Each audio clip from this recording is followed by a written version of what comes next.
What are you going to show us here today? I'm going to show you a pilot installation that we have here, where we actually use the street light infrastructure to establish EV chargers. Why is that relevant in this area? Well, in this area it's not common to have your own parking lot. So to let the people living in this area to buy an EV, they need charging infrastructure. So by enabling charging infrastructure here, enables people in the area to actually buy our EV and to charge, of course. So can you show us a little bit from the project? Yes, well, as you can see here, I'm already charging my car. It's quite easy. We have a standard light pole. We have designed a unique cabinet where we actually install chargers, and the chargers are also protected inside, which is also important when you have installations out in the public. Yeah. So that's the reason why it's fairly big. It's robust, right? Yeah, it's quite big and it's robust, but it's not only meant for EV chargers. We also use the same cabinet in other use cases as well. So that's interesting. Yes, so we can have multi-use of the solution. So it's not only EV charging, but also some other quite exciting projects, which we will show you later. Why is this box connected to the light pole? Well, it's because we want to reduce costs. It's very expensive to establish infrastructure, especially in this kind of areas where you need to close roads, you need to dig up the street and so on. So by combining those two infrastructures, you have a saving within the establishment of the infrastructure. So is this for quick charging, or is it more for the slow, long-term? This is slow and long-term charging, because there are no need for fast charging in this particular area. We have fast chargers around the city, but not in the areas where people actually live. So, okay. Yeah. Are you able to show me more from this box? Yeah, I think I actually have the key. So if you just give me a minute, we will have a look inside. This is kind of the first prototype that we made. This is actually chargers from a local company called Zaptec. So we just enabled the space for them to install their chargers. But we have a new cabinet coming with the shelfware equipment, so you can actually build a charger from scratch. Okay, but you can actually you can retrofit this with other chargers. Yes. From other vendors. Yes. Okay. The idea in the beginning was to actually just make the space available, and anyone could actually install their chargers. Yeah, this is the first one. So yeah, some retrofitting was needed, but we got some good help from Zaptec. So. This is exciting stuff, but yes. Tell me a little bit more about the rest of the equipment here. What's going on with the light pole? We have this light pole is quite exciting actually, because we have this sensor here. This is actually measuring and counting vehicles and bicycles and so on. Yeah. It's a project that we do together with a startup company in the region. But also together with some of the municipalities in the area. They are the kind of the customers and they have the customer needs when it comes to counting. And in this case we used the light pole infrastructure because the infrastructure is available almost everywhere. So we also use it to power up the sensor. Do you use the light pole also for communication, or is that done elsewhere or with other technologies? Yeah, in this case we don't use the communication in the light pole, but there is a possibility. If you look in the top of the linear, you can see there is a socket where you can actually connect a sensor. You can get power from the connector, but also communication. So I guess this is somewhat the core of the whole concept, that you can reuse infrastructure. yes, Yeah, and build it more robust. So that's correct. Yeah. That's correct. So the city, as a signed authority, had to put up new signs regulating the use of these parking spaces. So they are only for vehicles charging while parking.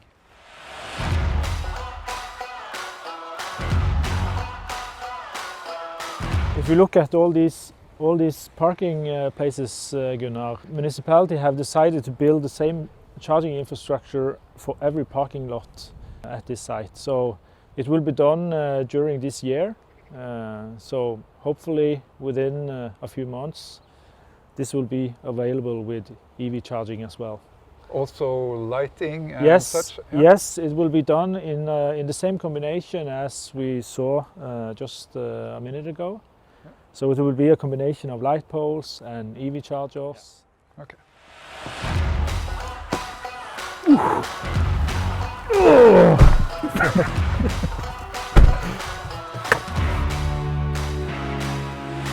What are we looking at here, Gunnar? Well, this is more or less the same project with a new twist. This is a dedicated parking lot for car sharing and carpooling. And this is something we learned very early on in the project, that we also needed dedicated spaces to make sure that the people renting out cars also change to EVs.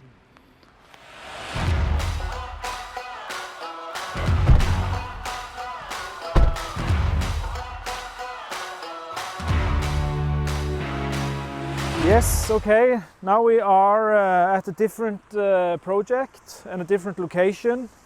We are in Sola, the municipality of Sola, where we have a collaboration and a common project where we actually use the streetlight infrastructure as a placeholder for technical equipment related to the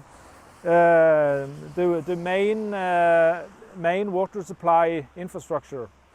So together with me here I have Ståle Undheim, head of Smart City in Sola. What do you think about using the streetlight infrastructure for this kind of setup? I think it's a great idea because of the environment and the sustainable development. Here we have lots of drinking water in the pipeline, and it leaks near 30% water in the ground. And this and here we can monitor and find the gaps. Okay. Yeah. Maybe we can have a look inside, because we have some components that might be interesting to look at. So if you just give me a second, I will have a look. Have the key here and open it up. As you can see, there are no EV charging available here, so this is a different setup. Okay. Yes. Okay. This is the converter that is connected to the main meter down in the ground. And if you look here, this is a battery. It's actually this battery used to be in a Nissan Leaf, so we actually reuse car batteries instead of buying a new battery. The battery in this setup is actually backup power, because this light pole doesn't have power 24/7. So we actually charge the battery when the lights are on during the evening and the night. And during the day we actually use the battery to power up this unit. And we send the data. We have actually established a sensor network in the region, so we actually use that to transport the data to Sola kommune's systems. So that's how it's connected together as a whole. So And in Sola they have a huge dashboard where they can see the data, and from the data they can make decision from this box. Well, and this is just another use case. We can use it for camera solutions. We can use it for radio solutions. A lot of people are talking about 5G. This could be a solution as a placeholder for 5G equipment as well. So use of the infrastructure will be very efficient when it comes to cost. This is a good example on that, because now we use the streetlight infrastructure instead of establish a new cabinet with a meter and with communication and so on. So by combining all this in one cabinet and using the streetlights, we save a lot of money on the establishment of new sensors in the water grid.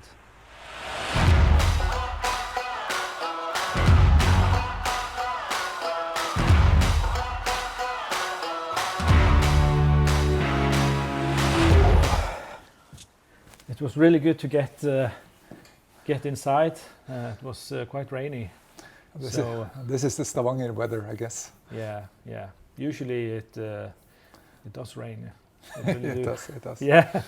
So you just mentioned the smart city work that you do in Stavanger.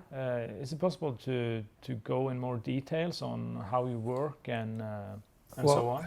Yeah, it's quite a, let's say, a large area. We have many projects going on at any given time, but we try to sort of have a good mix of the more technology-driven projects and the softer sides of smart. So we do a lot of culture and art projects, everything from art platforms, getting street art available, making it available to everyone wherever they are. But obviously, like the projects you shown us, we do cooperations with partners on the technology side. So we do multiple infrastructure projects with everything from the light poles, EV chargers, to other types of sensors and technology platforms. Okay, so but what's the main ambition? So it's one of our ambitions is to become better at gathering data and understanding data, so we can make better decisions. So of course, if we can have more sensors out in the streets and out in the municipality, we can get all this data that we need either to automate our services or to make really better decisions, knowing better what's going on. It could be air pollution, it could be detection of noise, or rain, flooding, etc. And actually, where we're sitting now, this is our inter-municipal smart city office, which we established here in this old fire station. And this is a place where we meet every week together with the other municipalities, the other cities around, and we discuss which projects could bring value to the other city. And then we try to copy, and we try to get we try to avoid to reinvent the wheel. So if the municipality of Sola has a great idea, let's copy it and reuse it in Stavanger. Yeah. It's the same for us in a way, because if we have success with a project in Stavanger, it's also what should I say? It's also something that they can use in the other municipalities as well. So it's like a win-win situation. Definitely, and I think for us, you represent something very important. It's the partners, right? Mm. So the city can only do so much, and we can have so many people working there, but we need to have good partnerships also on the innovation side, so we can explore and innovate together with the private partners, the companies around us. Mm. So for us, that's very important. I would love to show you how we gather data here in Forus Labs, where we're sitting. So if you want to come with me, I'll show you. Oh yeah, that would be great. Okay, Trond, have a look at these. These are different types of sensors that we are using. So this one goes into our street drains to measure the level, the fill level of the street drains. And that one can measure the distance to the water, so water level. Okay. And actually what we're doing, we're gathering the data into our smart city dashboards, like this one. This is one of them. And this is where we can get all the data and we can make much better decisions, I guess. So we have set up alerts. The people who are in charge for the different sort of expert areas of the city, they get all the notification when they need them. So, but how do you use the sensor network that Lyse installed? Or? So all of this is enabled by the sensor network that we established together with Lyse, that Lyse is running for us now and operating for us. And of course the lighting infrastructure fits into this, because that's places where we can attach our sensors, where we can connect it, getting the power, getting sort of a physical place to stick the new sensors, so to speak. So Trond, I guess this concludes our mini tour of the smart city today. So thank you for helping me out, and thank you guys for watching.